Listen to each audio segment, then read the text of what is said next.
So I tweeted hours before the game, hey, watch, the Bulls are going to go on a winning streak now that they're going to be going up against tougher competition, teams that are actually trying to win. Half kidding, but also half serious, because for some reason the Bulls have actually played some of their best games against some of the best teams in the league, even in losses. Like, they had good competitive losses against the Spurs, the Knicks, and even the Cavs earlier in the season, and wouldn't you know it, the Bulls faced off against a good team, although I don't know, man. I don't know what's going on with the Cavs. They look very mid. They do not look like the same Cavs team that we saw last season that won 64 games, even with the injuries. They just don't seem to play with the same level of competitiveness that we saw last year. Anyway, I'll probably have to save that for a video on the second channel, but either way, the Bulls finally played a team that has more than 5 wins on the season, and wouldn't you know it, they showed up.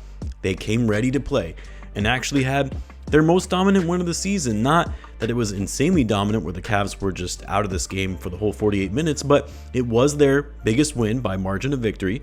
And it was probably their most convincing win on the season, where in the final 5 minutes you actually felt like, okay, the Bulls got this. They have a pretty healthy lead, they're playing with confidence, they're moving the ball well, their defense has kicked it up a notch, and it also helped that the Cavs just did not look good. They looked checked out of this game and were making silly mistakes. So yeah, to me, it was the first win on the season where I felt that the Bulls didn't leave us guessing, didn't leave us on the edge of our seats. They were not the cardiac Bulls. Thought we would have gotten one of those dominant types of wins against some of the recent teams they played, who have been some of the worst teams in the league, but hey, baby steps. I mean, I had really been waiting for a game like this for a while now, because even the worst of teams in the NBA have strong, convincing wins, like how every bottom feeder just had a strong, convincing win over the Bulls. But throughout that 7-game losing stretch, which was really more than just those 7 games where the Bulls were playing some of their worst basketball, I was just like, when is that confidence-boosting win going to come?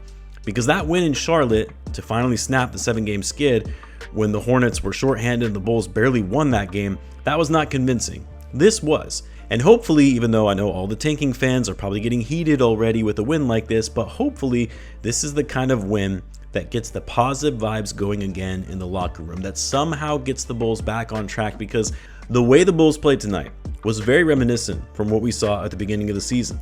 The ball was flying around, the even distribution of wealth where you have everyone getting involved, everyone touching the ball. They were getting out in transition and not stagnating on offense. They took care of the ball and limiting turnovers despite the high pace of play. They shot the ball much better, which of course always helps.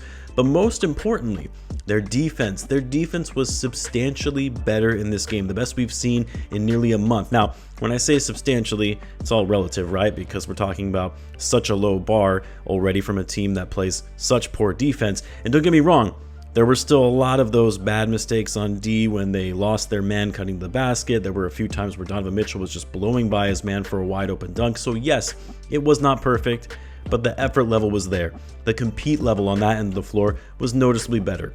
They were much more feisty in guarding guys one-on-one. They were reading passes and cuts to the basket much better, and they were forcing turnovers more so than we've really seen them do all season long. The Cavs had 20 turnovers in this game. They had 12 steals in this one against a top 10 offensive team in the NBA.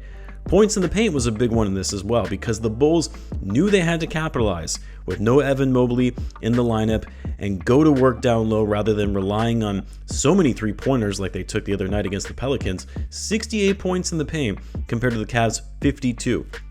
Vucevic in the paint. Vuce woke up, man. I don't know what did it, but he finally woke up and actually had a decent game where he wasn't just an absolute disaster out there. His touch around the rim was much better, great footwork in the paint. He was more active and aggressive on the glass, fighting for rebounds and still hitting the 3-ball. Vucevic finished with 20 points on 9 for 14 shooting with 9 rebounds, 4 assists, a couple steals, and a block. He just looked more energized and ready for this game. Like when Vucevic came into the fourth quarter, I was about to tweet, come on now, let's just let Zach Collins close out this game because he's done such a better job at closing out games. And actually, Billy Donovan had Jalen Smith going to the scores table to check into the game. I believe it was around 8 minutes or so left in the fourth. But Billy pulled him back because he saw Vooch was feasting and just let him do his thing. Good bounce back game for Vucevic. He was a plus 15 on the night. Isaac Okoro was great in this game as well against his former team. 6 for 7 from the floor, 12 points, always setting the tone defensively. And then Kobe. We finally got a good shooting game from Kobe. We needed a game like this from Kobe White as he's really struggled offensively recently. But tonight, He puts in 25 points on 13 shots, 8 for 13, 3 for 5 from 3, 6 for 7 from the line, 5 rebounds, and 3 assists. And then, how about Tre Jones? Still continues to be the Bulls' most underrated player on this roster. What a game for him. Coming in big for the Bulls on both ends of the floor, really. 11 points, 11 assists, 3 steals. Him and Giddey on the court together was really what made the Bulls' offense a thing of beauty in this game. Those guys, those two alone combined for 22 assists. And then Josh Giddey, I mean, it's safe to say, right, that he's the Bulls' best player at this point, yeah? Like, I know Kobe hasn't played as much and, you know, still getting into the swing of things, but Josh Giddey has really been the most consistent player for this team throughout the year. Can always be relied upon to get you points, whether it's him scoring himself or assisting on scoring. And he's even stepped it up on the defensive end as well. Giddey secures his 6th triple-double in this game, only behind Scottie Pippen for second most on the Bulls' all-time list. 23 points, 11 rebounds, 11 assists, and an efficient night as well. 3 for 5 from 3, 5 threes for Giddey, 8 for 18 from the floor. You know, people aren't talking enough about just how good Giddey has been shooting it from deep. That was always seen as his biggest weakness, that he can't shoot or won't shoot threes, which clogs up the paint for a lot of teams in today's NBA. But man is shooting 40% from 3 on pretty decent volume. Defenses have to respect him now from behind the arc and can't just leave him open out on the perimeter, which gives the Bulls that many more options on offense from a spacing standpoint. But anyway, great game for Giddey to help secure the win. I won't lie, I am getting a little concerned about Matas Buzelis. And it's not like he's playing bad per se, but it's more so that he's not being as aggressive as we're used to seeing. He's not showing that same level of confidence that we're used to seeing. He's not seeking out the ball or trying to create his own shot as much as we used to. Tonight, he only got up 7 shots. The other night, 5, I believe it was. I mean, as I mentioned before, part of me says this is on Billy Donovan because regardless of the fact that, you know, you're trying to win, I get it, Billy Donovan's always going to try to ensure that this team is going to try to win games, but this is the team's future, a big piece of your future, meaning Matas Buzelis. And you've got to be giving him more opportunities to get the ball in his hands, and you have to be giving him more than 22 minutes in a game. Kevin Huerter and Tre Jones getting more minutes than Matas, that should not be happening.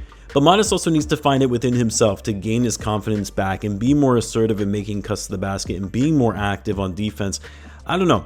I know it's early. I'm not hitting the panic button, of course. I'm monitoring it. I'm monitoring it. Because the last thing I want to see is another Patrick Williams repeat situation when it comes to a player's development after having a very solid rookie year. Anyway, guys, just when I think I'm about to quit on this team, they once again bring me back in as they always do. Let me know what you guys thought of this game. Let me know in the comments. As always, be sure to subscribe, and I will see you in the next one.